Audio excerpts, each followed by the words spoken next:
Assalamualaikum warahmatullahi wabarakatuh. Alhamdulillah, gimana kabarnya teman-teman semua? Semoga selalu sehat serta dalam lindungan Allah Subhanahu wa Ta'ala ya. Amin ya Rabbal 'Alamin. Oke, pertemuan kali ini kita akan membahas tentang pemikiran ekonomi Abu Yusuf ya kan. Setelah kemarin sebelum UTS kita membahas tentang bagaimana sih kondisi perekonomian pada masa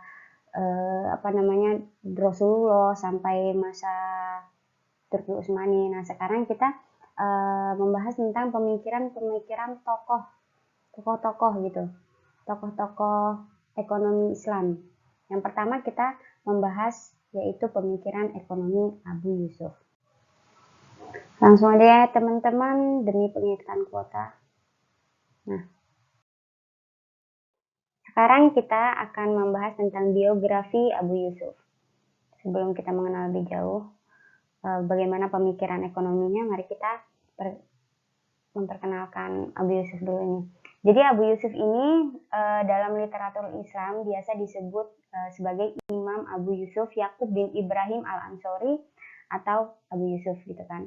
Beliau lahir pada tahun 1130 Hijriah sampai 1802 Hijriah atau 731 Masehi sampai 798 Masehi. Beliau ini lahir di Kufah dan pernah tinggal di Baghdad. Keluarganya ini disebut keluarga Ansor karena dari pihak ibunya Abu Yusuf ini masih berhubungan dengan kaum Ansori.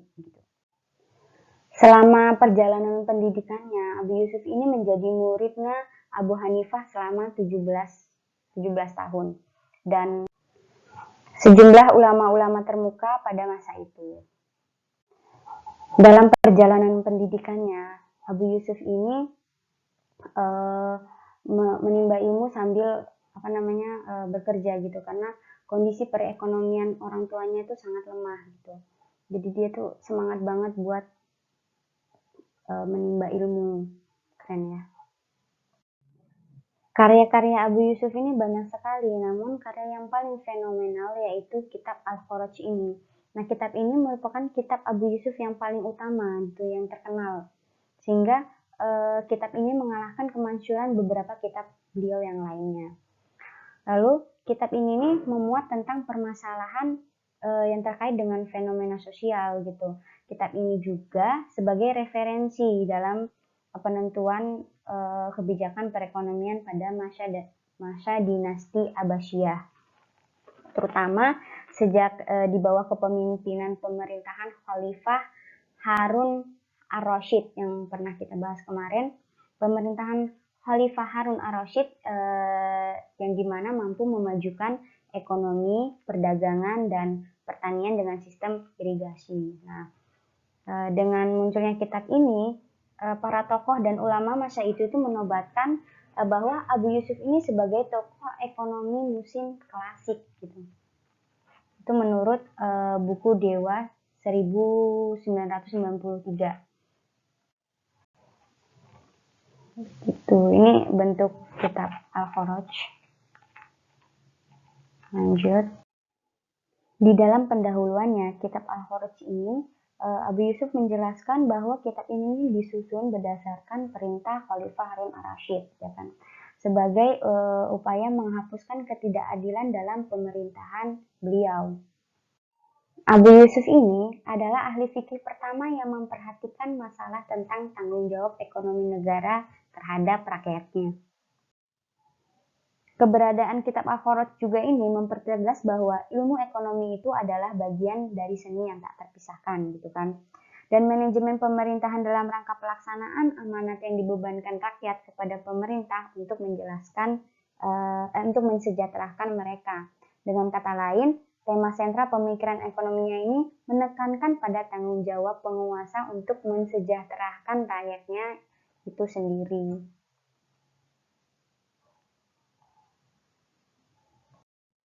Oke, sekarang kita masuk bagaimana sih pemikiran ekonomi Abu Yusuf ini.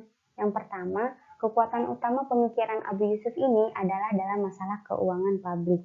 Nah, terlepas dari berbagai prinsip perpajakan, pertanggungjawaban, Abu Yusuf ini memberikan beberapa cara gitu untuk memperoleh sumber pembelanjaan negara. Kayak contohnya membangun jembatan, bendungan, serta menggali saluran-saluran besar dan kecil. Nah, yang kedua yaitu menggantikan sistem wazifah dengan mukosamah gitu. Teman-teman harus tahu dulu nih, wazifah dan mukosamah itu apa. Nah, wazifah dan mukosamah ini adalah istilah untuk menyebut sistem pemungutan pajak. Jadi, sistem wazifah ini adalah sistem pemungutan yang ditentukan berdasarkan nilai tetap tanpa membedakan ukuran tingkat kemampuan wajib pajak, atau mungkin dapat dibahas dengan pajak yang dipungut dengan ketentuan jumlah yang sama secara keseluruhan gitu. Nah, sedangkan sistem mukosamah ini adalah sistem pemungutan pajak yang diberlakukan berdasarkan nilai yang tidak tetap, dengan mempertimbangkan tingkat kemampuan dan persentase penghasilan atau pajak proporsional. Yang selanjutnya yaitu membangun fleksibilitas sosial. Nah, ketika negara ini dihadapkan dengan perbedaan antara muslim yang tidak diwajibkan membayar pajak dan non-muslim yang harus membayar pajak, Imam Abu Yusuf ini menyikapi menjadi 3 kelompok. Yang pertama yaitu kelompok muslim, kelompok kafir zimmi, dan yang ketiga yaitu kelompok harbi. Oke, yang selanjutnya mekanisme harga menurut Abu Yusuf. Dalam hal ini, beliau berpendapat bahwa jumlah banyak dan sedikitnya barang tidak dapat dijadikan tolak ukur utama bagi naik dan turunnya harga. Tetapi ada variabel-variabel lain yang lebih menentukan. Nah, pendapat Abu Yusuf ini berdasarkan hadis Rasulullah Shallallahu Alaihi Wasallam yang diriwayatkan oleh Abdul Ar-Rahman bin Abi Laila dari Hikmah bin Utaibah, yang menceritakan bahwa masa Rasulullah itu pernah melambung tinggi gitu harganya. Dan yang pada intinya hadis ini menyebutkan bahwa tinggi dan rendahnya harga barang merupakan bagian dari keterkaitan dengan keberadaan Allah, dan kita tidak dapat mencampuri terlalu jauh bagian dari ketetapan tersebut.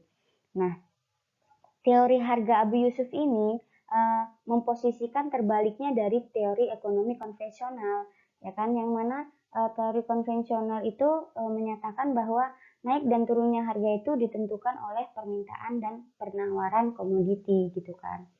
Tapi meskipun Abu Yusuf ini tidak secara tegas menolak keterkaitan supply dan demand, namun secara eksplisit memuat pemahaman bahwa tingkat naik dan turunnya produksi ini tidak akan berpengaruh terhadap harga, begitu teman-teman.